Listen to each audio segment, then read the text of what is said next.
Emily woke up to darkness. But this wasn't the kind of darkness you get from closing your eyes. This was a physical darkness, pressing against her cold and smooth. When she lifted her hands, her palms didn't meet air. They met glass. From the inside, panic, cold and sharp, surged through her chest. She was trapped inside the mirror. Looking out, the world seemed wrong, stretched and dim, like a memory slowly fading. She could see her own bedroom, but it felt distant, unreal. And then she saw herself, or rather, the thing wearing her face. It was moving around her room, breathing calmly, acting perfectly normal. It walked over to the mirror, leaned in close, and smiled a smile that didn't reach its eyes. "I'll take care of things now," it whispered, its voice a chilling echo of her own. "You just watch." Days passed. Or maybe it was only minutes. Time didn't seem to work correctly inside the glass.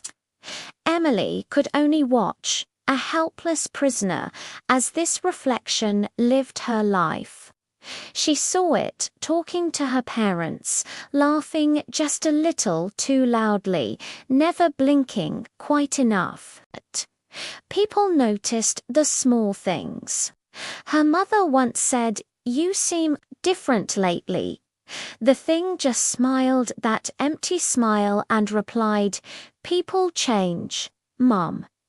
At night, when no one was watching, it would stand in front of mirrors and talk softly to its own reflection.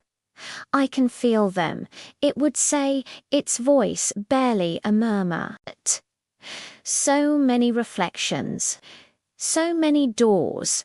It was then that Emily realized something terrifying.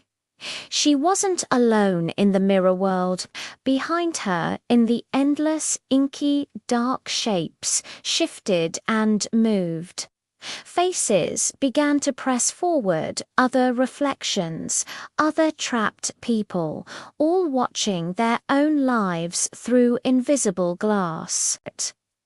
They didn't scream, they just stared, their eyes filled with a silent, patient horror. They were all waiting.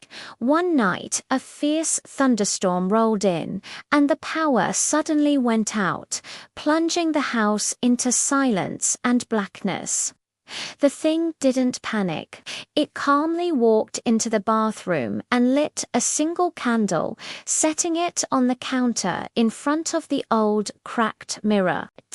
Its reflection flickered in the candlelight. "You can come out now," it said gently. The surface of the glass rippled like water. Emily felt a strange pulling sensation, not forward into the real world, but as if she were being split apart. The mirror trembled violently as the trapped faces behind her surged closer, their silent waiting finally over. "No." Emily screamed, a sound that had no voice. The mirror shattered outward.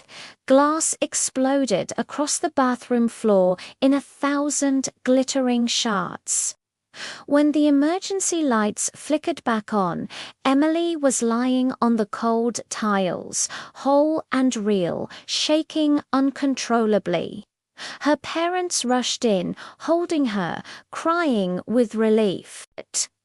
The mirror was completely destroyed. No frame, no glass, nothing left.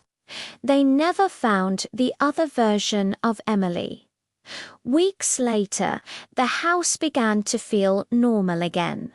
Safe, the memory of the glass prison started to feel like a nightmare she was finally waking up from.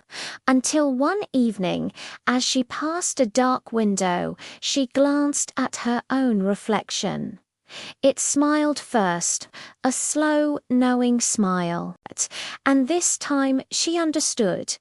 It wasn't trying to escape. It didn't need to. It was already free.